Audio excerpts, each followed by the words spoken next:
talked about claims, you talked about supply chain, you've talked about credentialing. Do you think we'll see anything in the area of data exchange and identity management, or is that one of those things that's pretty far off yet?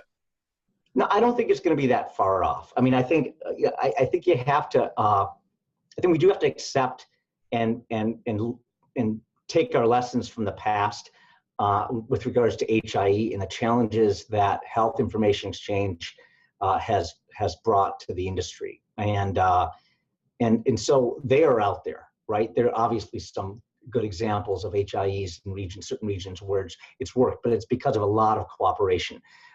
There wasn't a business model in a lot of cases, or a limited business model around that kind of exchange. But I think that's going to begin to change over time. Again, we sort of look at the patient record as a very important problem to solve, but we also look at it a little further down the road, just for that reason. It has a lot of history behind it, whereas credentialing from an individual provider perspective, it doesn't have as much.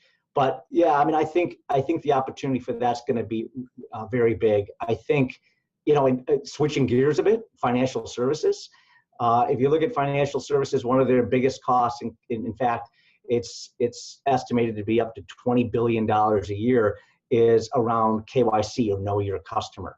These are federally mandated regulations as it relates to understanding everything about the parties that are transacting. And in some cases where you have complex corporations or LLCs, it can get even more complicated and obscure. And so that process of adhering to those money laundering rules around knowing your customer is something that industry is struggling with.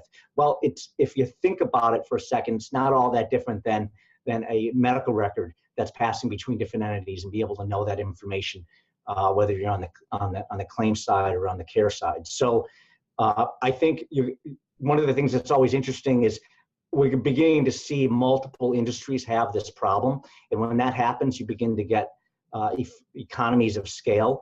And that's one of the areas that I think, we as an organization are most excited about right now.